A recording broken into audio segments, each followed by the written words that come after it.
You know that feeling when something is wrong, but you can't quite put your finger on it. When you're constantly second-guessing yourself, wondering if you're being too sensitive or reading too much into things.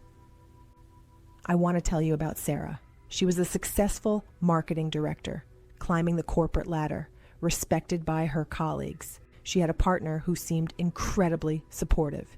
He would tell everyone how proud he was of her achievements. But here's what was happening behind closed doors. The night before her biggest presentation of the year, he would suddenly need to have a serious relationship talk that went until 3 a.m. When she got promoted, he planned a surprise weekend getaway that conflicted with her team celebration dinner. When she mentioned her work wins at social gatherings, he would immediately redirect the conversation to his own struggles, leaving her feeling selfish for even bringing it up. Each incident, taken alone, seemed innocent, caring even. But together, they formed a pattern so subtle, so carefully orchestrated, that Sarah began to doubt her own perceptions. This isn't about forgetting events. This is about something far more calculated and devastating. This is covert sabotage, and it's the most insidious form of psychological control you'll ever encounter. There's a saying that behind every unsuccessful person, you'll often find someone who systematically undermined their potential. Research reveals this isn't just coincidence or bad luck. When we examine derailed careers, abandoned dreams, and diminished confidence, we frequently discover a pattern of calculated interference. Someone benefits when you don't reach your full potential. Someone's sense of power depends on your powerlessness, and understanding this dynamic is crucial to protecting yourself from it. Welcome back to the Narcissistic Abuse Recovery Podcast. I'm Lynn, your host. Today, in this episode, we're going to talk about 4 critical things. First, what covert sabotage actually is and why it's so hard to detect. Second, why successful women are specifically targeted and the 5 signature tactics used against them. Third, the advanced psychological warfare strategies that make you feel like you're losing your mind. And fourth, what this does to your nervous system and how to recognize the patterns when they're designed to be invisible. Before we get into it more, do you want the truth without all the noise? I thought you'd say so. Right now, you can join our private Supercast feed at a special introductory offer. But this won't last. This is your ad-free space for unfiltered content and uninterrupted podcasting. No distractions, no more digital clutter, just you and the deliberate clarity you deserve. Whether you're recovering from narcissistic abuse, confronting emotional manipulation, or finally unlearning what the system taught you to accept, this private feed was made for you. You'll get 100% ad-free listening, every episode, start to finish seamless immersion in your healing and growth, direct access to the content that speaks to you, not around you.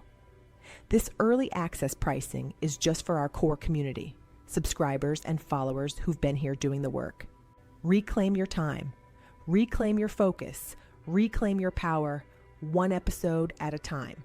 You can find us at narcissisticabuserecovery.supercast.com or follow the link in the show notes. So let's start with what covert sabotage actually is.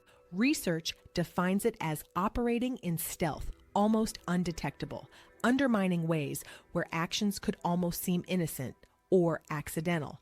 But here's what makes it so dangerous. The key word is seem. Nothing about covert sabotage is accidental. It's a calculated psychological warfare tactic designed to destabilize you while maintaining plausible deniability. The person doing this can always point to their good intentions, their support, their love for you. And that's exactly the point. So what's going on in the mind of someone who engages in covert sabotage? They're operating from a place of deep insecurity, masked by an inflated sense of superiority. They have an unconscious understanding that their false self can only survive if others are diminished. Your success, your confidence, your achievements, these become existential threats to their carefully constructed identity. Here's what's particularly chilling. They rationalize their behavior to themselves. They're not sabotaging you. They're helping you stay grounded. They're not undermining your confidence. They're keeping you realistic. They're not stealing your spotlight. They're balancing the relationship dynamic. And why do they target your strengths specifically? Because research shows that individuals with these traits see potential in others as a direct threat. Instead of mentoring and growing you, they will sabotage you. They must be the center of attention at all times, and your success challenges that fundamental need. The person engaging in covert sabotage has likely studied you more carefully than you realize. They know your insecurities, your triggers, your dreams, and your fears. And they use this intimate knowledge as ammunition, deployed with surgical precision at exactly the moments when it will cause maximum damage with minimum detectability. Now let's talk about something that research is finally catching up to. Why successful women are specifically targeted for this type of abuse. There's a paradox that therapists see repeatedly. High-powered, successful women finding themselves in relationships with manipulative men. Women who can negotiate million-dollar deals, who lead teams, who are respected in their fields, somehow end up walking on eggshells at home. This isn't coincidence, it's calculated selection. Here's what's happening. Manipulative individuals often specifically seek out successful women because they represent the ultimate prize. Think about it. If you can control and diminish someone who the world sees as powerful and accomplished, imagine how omnipotent that must feel. It's not enough to control someone who's already vulnerable. The real prize is breaking down someone who appears unbreakable. Think about it. If you can control and diminish someone who the world sees as powerful and accomplished, imagine how omnipotent that must feel. It's not enough to control someone who's already vulnerable. The real prize is breaking down someone who appears unbreakable. They think anyone can control someone who's already broken, but if I can break someone who seems unbreakable, that proves I'm truly superior. Let me be crystal clear about something. These individuals are not for you. They may say they support you. They may tell others how proud they are of your success. They may even convince you that they're your biggest cheerleader. But that support, it's a performance. It's a carefully crafted mask they wear in public while systematically undermining you behind closed doors. Here's what makes this so devastating. To everyone else, they look like your greatest ally. They speak glowingly about your achievements at dinner parties. They post supportive comments on your social media. They tell mutual friends how lucky they are to have someone so successful in their life. But behind that facade, they're studying your calendar, timing their chaos, and strategically dismantling your confidence piece by piece. This is why it's so hard to explain to others what's happening.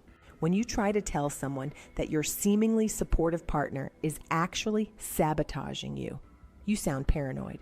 When you say that the person who publicly champions your success is privately undermining it, people look at you like you're imagining things, because the manipulation is designed to be invisible to everyone except you.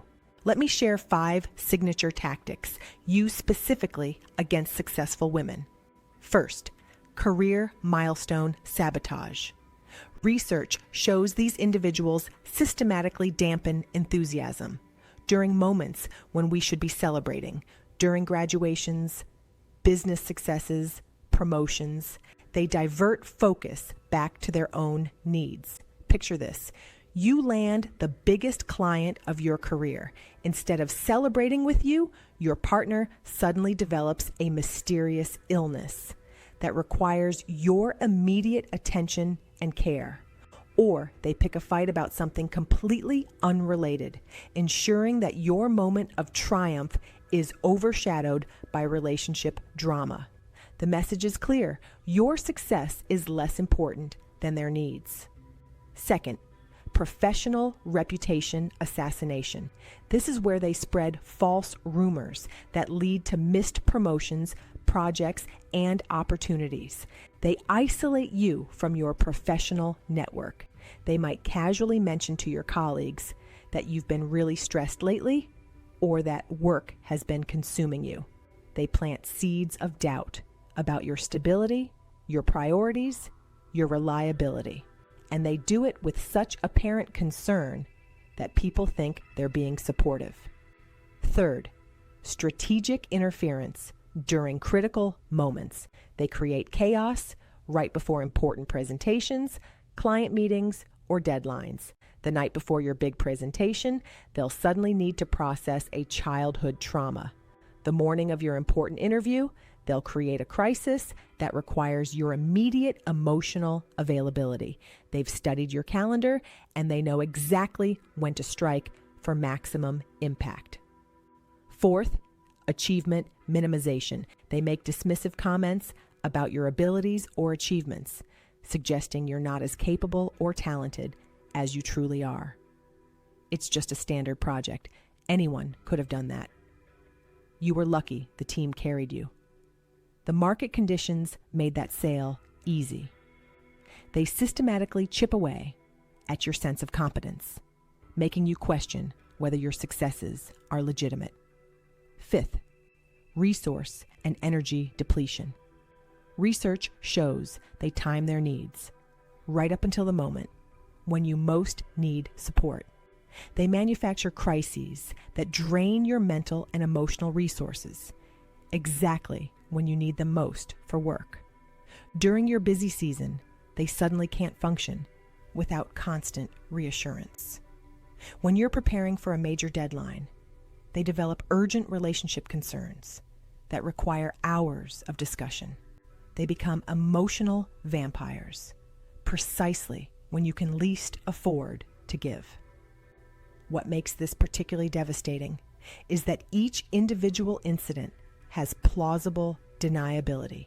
They're just sharing their feelings. They're just processing their emotions. They're just having a bad day. But the pattern reveals the truth. Your success is being systematically undermined. Let's recap what we've covered so far. We've defined covert sabotage as calculated psychological warfare designed to destabilize you while maintaining plausible deniability. We've explored why successful women are specifically targeted and identified 5 key tactics: career milestone sabotage, reputation assassination, strategic interference, achievement minimization, and energy depletion. Now let's dive deeper into the advanced psychological warfare strategies that make you feel like you're losing your mind. They turn your own mind against you, making you the author of your own diminishment. The goal isn't just to control you, it's to make you control yourself, to make you so uncertain of your own perceptions, your own abilities, your own worth, that you voluntarily hand over your power to them. And the most tragic part, you'll thank them for it, because by that point, you genuinely believe they're the only ones who can see you clearly. Do you see how subtle and manipulative this is? Do you see the covert sabotage here? We have additional resources on our website at movingforwardafterabuse.com and visit our Gumroad store at waketheelephant.gumroad.com for downloadable episodes and more. These links are in the description, additional resources, and of course we are on Substack and Medium as well. We covered a lot of ground in this episode. Thank you for being here. This is Lynn, and this has been another episode of the Narcissistic Abuse Recovery Podcast. Thank you for listening. Drop us a positive review if you are enjoying our show. I'll catch you in the next one. This podcast is for educational and informational purposes only. The content shared is not a substitute for professional mental health advice, diagnosis, or treatment. If you are experiencing a mental health crisis, please seek help from a qualified professional or contact a local crisis hotline.